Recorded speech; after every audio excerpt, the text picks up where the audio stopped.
Welcome to the Deeper Thinking podcast. The greatest thing about this man is he's steady. You know where he stands. He believes the same thing Wednesday that he believed on Monday, no matter what happened Tuesday. Events can change. This man's beliefs never will.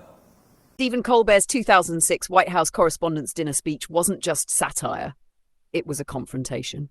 Standing feet from President George W. Bush, he wielded his exaggerated conservative persona like a scalpel, slicing through the polite facade of Washington power. Some laughed uneasily, others sat frozen. The moment was not defined by the jokes themselves, but by what they revealed, an unspoken truth about American politics, a system so accustomed to performance that even direct critique could be absorbed into the spectacle. Yet for all its audacity, nothing changed. The Bush administration carried on unscathed. The journalists Colbert eviscerated resumed their roles as stenographers to power. The machine swallowed the critique, and satire, no matter how sharp, remained just another act in the show. This is the great paradox of modern satire. It thrives on revealing contradictions, yet power has learned to survive exposure. What once disrupted now entertains. What once unsettled now reassures. Satire was never meant to be safe, yet in the media ecosystem of today it has become just another consumable, one more genre in an endless stream of content, comforting rather than provoking. It no longer functions as an act of defiance, but as a means of processing dysfunction, turning outrage into amusement. When laughter serves as a release valve rather than a catalyst, satire does not challenge the status quo, it sustains it. At its core, satire has always positioned itself as a form of resistance, a tool to expose the absurdities of power. But in a world where political reality has outpaced fiction, where scandal and hypocrisy no longer carry consequences, satire faces an existential dilemma. If absurdity is no longer a revelation but an expectation, then what power does satire still wield? Beppe Grillo's evolution from comedian to political leader underscores this dilemma. His five-star movement began as an anti-establishment rebellion, fueled by satire, irreverence, and a deep distrust of elites. His comedy worked because it positioned him outside the system, free to ridicule without accountability. But when his movement entered government, its radical edge dulled. Satire thrives on distance from power. When it becomes governance, its subversive force evaporates. Volodymyr Zelensky's trajectory follows a similar arc. As a comedian playing a fictional Ukrainian president, his satire exposed political dysfunction. But when he stepped into reality, the boundary between performance and politics collapsed. His leadership in wartime has demonstrated the unifying power of humour, yet it also raises a deeper question. Does satire's transformation into governance validate it as a political tool, or does it confirm that politics itself has become indistinguishable from performance? This shift signals something profound. Satire, once a weapon of critique, is now a pathway to legitimacy. But does this mean satire is gaining influence, or merely losing its ability to challenge power? The normalization of satire within political discourse has made it safer, more predictable. Institutions that once recoiled at mockery now embrace it. When Colbert skewered Bush, the moment felt transgressive because it broke protocol. Today, politicians willingly step into satirical spaces, laughing along, using self-deprecation as a strategic defense. When humor is an accepted part of political branding, satire loses its sting.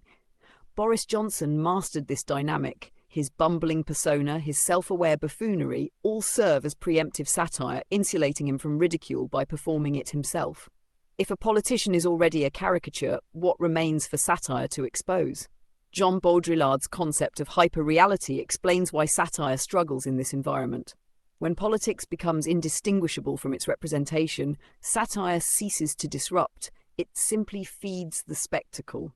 Scandal, corruption, absurdity, none of it disqualifies it anymore. It is woven into the performance. When reality itself resembles satire, satire risks becoming redundant. The problem is not just that satire has been absorbed into the entertainment cycle, it is that it may be actively contributing to political inertia. The most dangerous function of modern satire is not that it offends, but that it soothes. By turning dysfunction into humour, it allows audiences to feel intellectually engaged while remaining politically passive. Research in political psychology suggests that satire, when consumed without an avenue for action, can foster cynicism rather than mobilization. If every politician is equally ridiculous, if every institution is equally broken, then why bother engaging? Ironic detachment, once a form of subversion, now risks breeding paralysis. This is where digital culture accelerates satire's decline. Political memes designed for rapid consumption blur the line between critique and nihilism. Stripped of context, they become endlessly repurposable, shifting meaning based on who shares them. A joke meant to mock authoritarianism can just as easily be appropriated by reactionaries. Instead of dismantling contradictions, irony often allows them to persist without resolution. The same detachment that once made satire a weapon against power now makes it an accessory to it. But satire is not doomed. It only needs to become unpredictable again. The most effective satire in history has never been safe. It has forced power into unscripted situations where its contradictions are exposed in real time. The yes men infiltrate corporate and political spaces, staging interventions so convincing that institutions must respond. Sacha Baron Cohen's deep cover satire works because it does not allow subjects to control their own narrative. His targets reveal themselves unfiltered in moments of unscripted exposure. This is the kind of satire that cannot be neatly packaged into entertainment. It forces reckoning. John Oliver's approach offers another model, one that does not stop at recognition, but directs audiences toward action.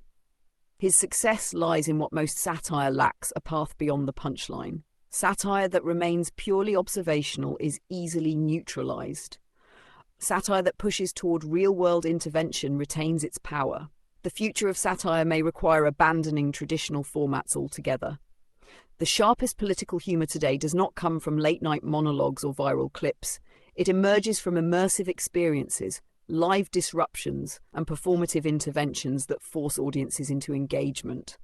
To survive as a force of disruption, satire must refuse its own commodification. It cannot afford to settle into predictability, to play its assigned role as the witty backdrop of political dysfunction. When politicians willingly participate in satirical media, laughing at themselves, turning mockery into branding, satire risks becoming an extension of the very spectacle it seeks to critique. The most subversive satire will not be invited onto late-night talk shows or incorporated into campaign strategies. It will be something power cannot control, cannot predict, and most importantly, cannot absorb. The greatest danger to satire is not censorship, it is acceptance. The moment satire becomes expected, it has already lost its ability to unsettle.